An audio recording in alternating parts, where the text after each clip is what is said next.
वहां कई बार विजिट कर चुका हूं। सिलोन श्रीलंका जाना जाता है आजकल, तो वहां पे भी मैं माइनिंग के, खुद माइनिंग तो नहीं करी लेकिन माइंस काफी विजिट कर चुका हूं, रत्नापुर, बेरोवाला। तो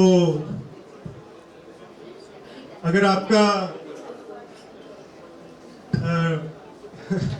मैं आगे बढ़ूं इस चीज को लेकर।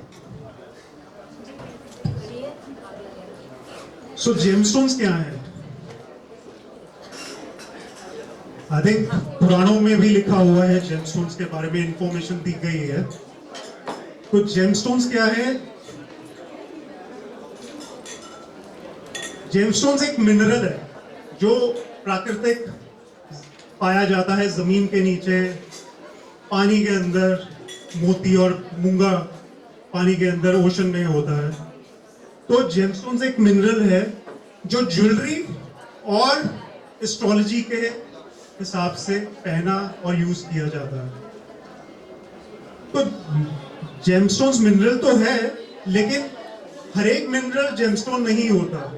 तो एक जेमस्टोन को होने के लिए उसके साथ साथ ड्यूरेबिलिटी होनी चाहिए, कि वो मजबूत होना चाहिए, और रेयरिटी होनी चाहिए। जो चीज, ये हमें जानते हैं कि जो चीज जितनी रेयर है उतनी ही वैल्यूएबल है। तो ये दो प्रॉपर्टीज होनी बहुत जरूरी है। उसके साथ साथ केमिकल कॉम्पोजिशन होता है एक जेमस्टोन का। ये चीजें जरूरी होती है एक जेमस्टोन को, एक मिनरल को जेमस्टोन कहलाने के लिए।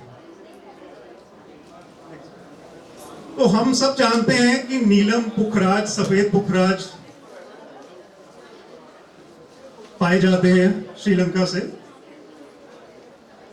लेकिन इनकी फॉर्मेशन कैसे होती है वो बहुत इंपॉर्टेंट है। तीनों स्टोन्स एक ही जगह में, एक ही माइंस में, एक ही दायरे में पाए जाते हैं, लेकिन आपने कभी सोचा है कि नीलम का नीला रंग कैसे आता है, पुखराज का पीला रंग कैसे आता है, और सफेद पुखराज सफेद कैसे रह जाता है?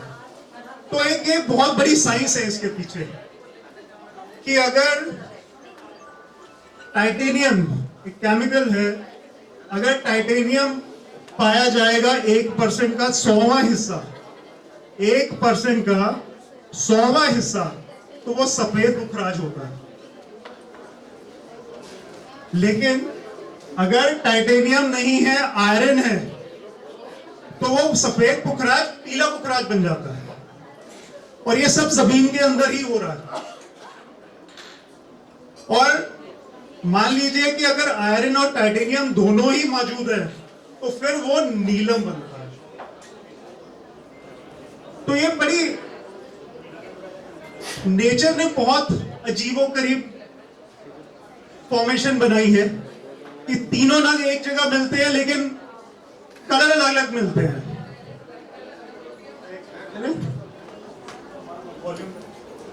तो थोड़ा सा ये है कि फॉर्मेशन है। The crust is in Aladdin's cave full of treasure and surprise.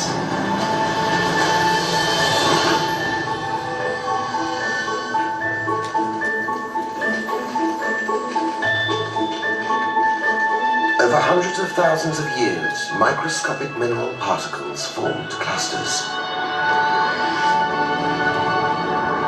Then, something extraordinary happened. Out of a random, turbulent process, order emerged. One silicon atom bonded to 4 oxygen atoms, over and over again, to form a complex framework of 6-sided prisms.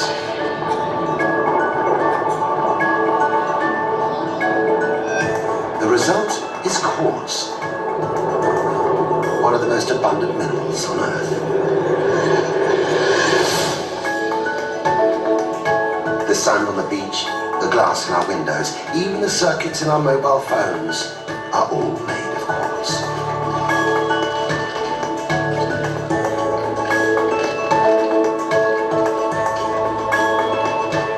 impurities made this quartz purple.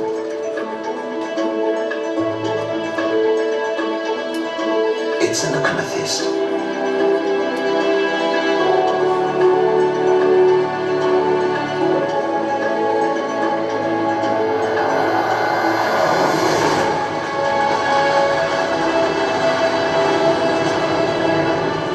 Sapphires. Rubies. Emeralds.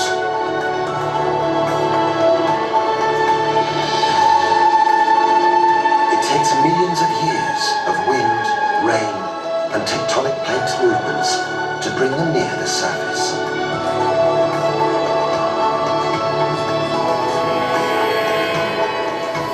But for every gem we find, there must be tons buried, never to be seen.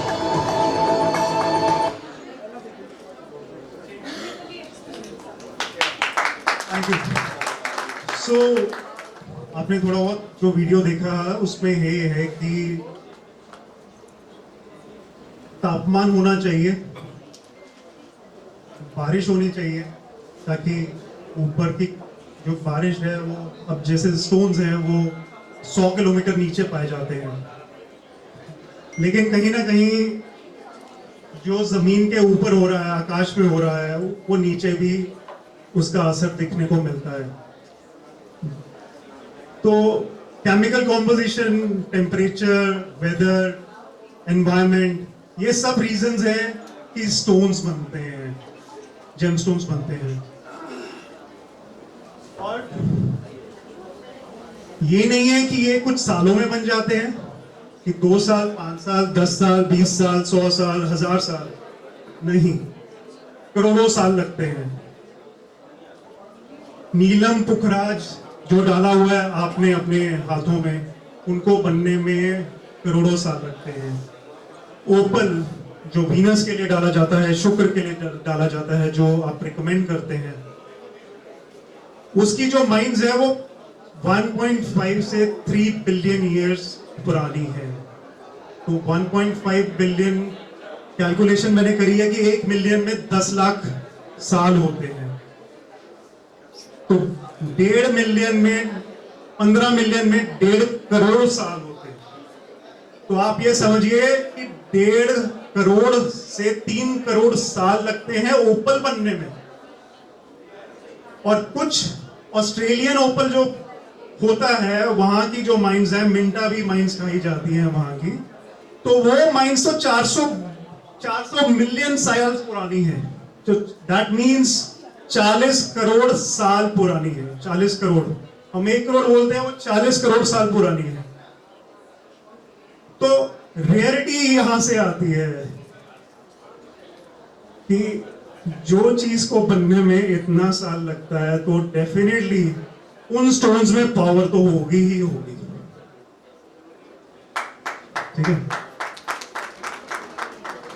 तो ये अब इतना भी सुहावना नहीं है नीलम पुखराज जैसा हम देखते हैं, लेकिन माइनिंग कुछ इस तरीके से होती है।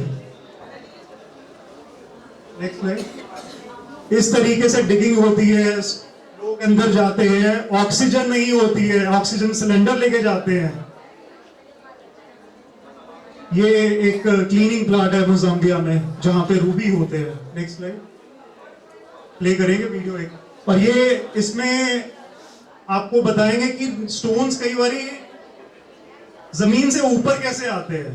तो एक छोटा सा वीडियो है उसका, सिर्फ 25 सेकंड का। That's it. Play. As ocean crust sinks back into the Earth's mantle during subduction, it starts to melt. At first, eruptions occur at a level that's too shallow to tap corundum-bearing layers in the crust. As the subducted ocean crust sinks deeper into the mantle, melting occurs at much deeper levels. This time, eruptions start beneath the corundum-bearing layers, so the rising basalt can release corundum crystals from the rock they originally formed in. If conditions are right, the corundum crystals survive their journey to the Earth's surface to become workable gem deposits.